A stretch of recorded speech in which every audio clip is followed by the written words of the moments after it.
Hello, shenanigans of Marshall High School. I'm Akane Little, and I was the Poetry Out Loud state champion for Mississippi.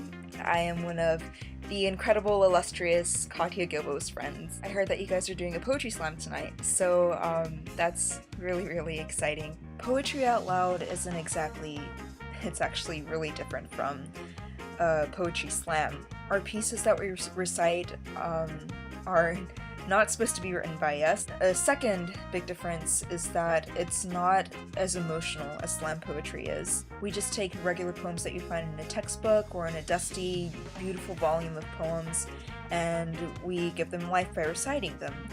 As the spoken word artist Sarah Kay says, slam poetry is something that's so dear and true to you that it just can't be on paper, you just have to speak it.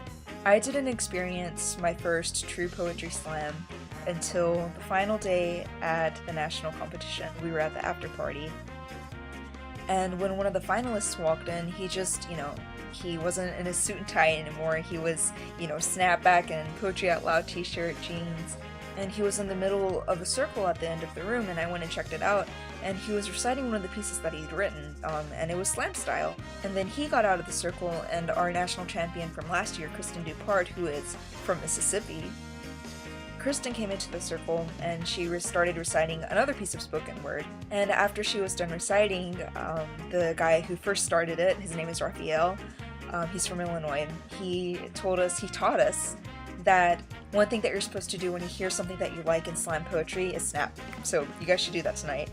And then the next person came in, jumped into the circle, and recited a piece that they wrote. Another person jumped in, and it just kept going, And there was one guy, he was deaf, and at one point he got in the circle and recited with sign language. And the incredible part was we understood.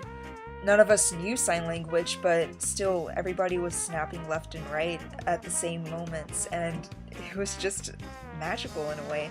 And then it was 11 o'clock, and we had to end the after party because they had only rented the room until 11 o'clock. But we still had a lot more to say. So we schemed, we thought of ways to meet back up later. We thought about going out in the streets. That would have been a little bit sketchy.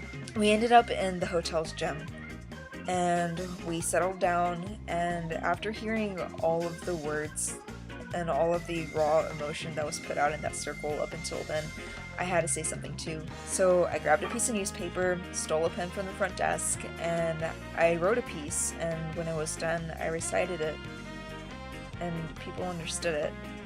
The thing about slam poetry, it completely disarms you. It makes you vulnerable to these people that you don't even know. If you speak the truth, it's going to resonate in everybody else. And if somebody else speaks the truth, it's going to resonate in you.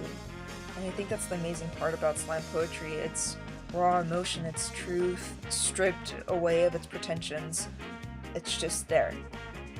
And ever since that night, I've been hooked on spoken word. I hope you guys discover the power of spoken word tonight, and I hope that it ends up inspiring you just as much as that night has continued to inspire me, which is cheesy. I'll cut the cheese now. I hope you guys enjoy yourselves tonight, and I hope you go home and look up countless YouTube videos of spoken word, because there are some pretty amazing artists out there, and I am sure there are artists and people just as amazing sitting among you guys right now. So enjoy yourselves, don't be afraid to speak the truth, and I hope you guys have a wonderful night.